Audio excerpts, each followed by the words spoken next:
और अब बात करेंगे जानलेवा गर्मी की। उत्तर भारत में हीट वेव की स्थिति बनी हुई है। कई राज्यों में गर्मी को लेकर रेड अलर्ट जारी किया गया है।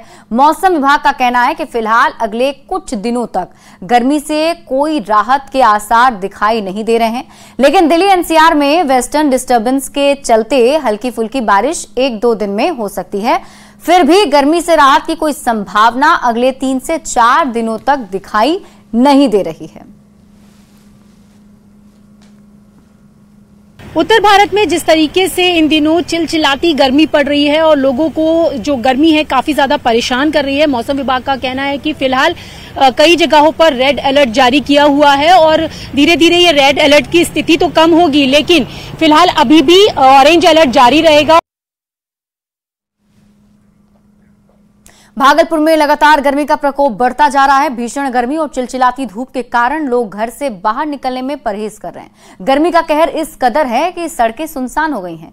मौसम का हाल बता रहे हैं न्यूज 18 संवाददाता विकास कुमार सिंह।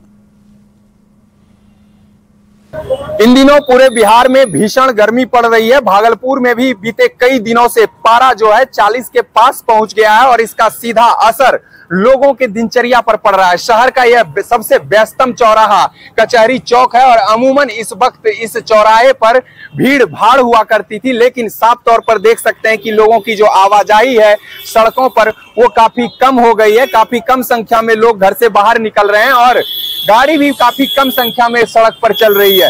तो भीषण गर्मी को लेकर जो इसका असर है वो साफ तौर पर लोगों की दिनचर्या पर पड़ रहा है। एक तरह से लॉकडाउन जैसा नजारा भागलपुर में देखने को मिल रहा है और इसका कारण है कि लगातार जिले में तापमान बढ़ रहा है और भीषण गर्मी पड़ रही है और इसी वजह से जो लोग हैं वो घर से बाहर निकलने में परहेज कर रहे हैं। बता दें कि मौसम विभाग ने भी अगले कई दिनों तक इस भीषण गर्मी से लोगों को राहत नहीं मिलने की संभावना जताई है। विकास कुमार सिंह, न्यूज 18 भागलपुर। नवादा में भी लोग लू और गर्मी से काफी परेशान हैं। इंसानों से लेकर पशु पक्षी सभी गर्मी से जूझते नजर आ रहे हैं। जिले में ऐसी मान्यता है कि साइबेरियन पक्षी के आने से मानसून भी आ जाता है, मगर साइबेरियन पक्षी के आने के बाद भी मानसून अभी तक नहीं आया है। मौसम का हाल बता रहे हैं न्यूज 18 संवाददाता अनिल विशाल। में इस वर्ष मानसून लेट है और लेट होने के कारण ही मनुष्य से लेकर पशु पक्षी भी काफी बेहाल है।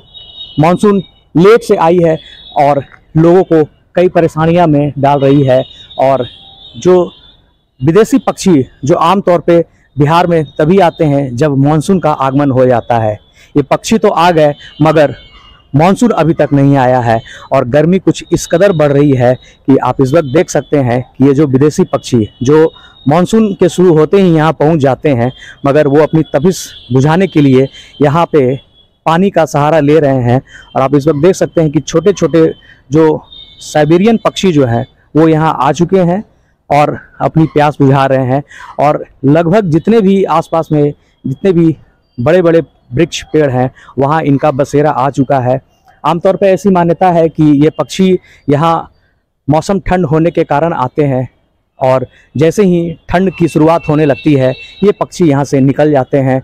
समाहरणालय समेत शहर के कई बड़े बड़े वृक्षों पर इनका बसेरा देखा जा सकता है। यहाँ पे हमारे साथ स्थानीय एक है जनरेटर ऑपरेटर हैं जो कई सालों से यहाँ काम कर रहे हैं। अब उनसे हम जानते हैं, क्या इसके बारे में कुछ बताएं। मौसम जब आते हैं तब साइबेरियन पंछी यहाँ पहुँचते हैं। सभी सरकारी स्थान पे आते हैं और पानी के मौसम आने के पहले ही तो अपना नवादा पहुँचते हैं। लेकिन इस बार क्या हुआ? इस बार तो अभी पानी के मौसम में ही मौसम बदल रहा है, इसलिए पंछी है। क्या इन लोगों को भी असर पड़ रहा है? हाँ, असर पड़ रहा है, पानी पिला रहे हैं। ये पक्षी तो आ गए हैं मगर मानसून अभी तक नहीं आया है। अब देखना होगा मानसून कब आता है जिससे लोगों के साथ साथ इन पशु पक्षियों को भी राहत मिलती है। अनिल विशाल, न्यूज 18 नवादा। और नवादा में न्यूज 18 की खबर का असर हुआ है। नवादा सदर अस्पताल के लू वार्ड को मरीजों के लिए खोल दिया गया है। न्यूज 18 पर खबर प्रमुखता से दिखाए जाने के बाद अस्पताल प्रबंधन हरकत में आया है। न्यूज 18 ने खबर दिखाई थी कि लू वार्ड में ताला लगा रहता है जिससे मरीजों को परेशानी होती थी, जिसके बाद वार्ड को मरीजों के लिए खोल दिया गया। फिलहाल लू वार्ड में 14 मरीज अभी भर्ती कराए गए हैं।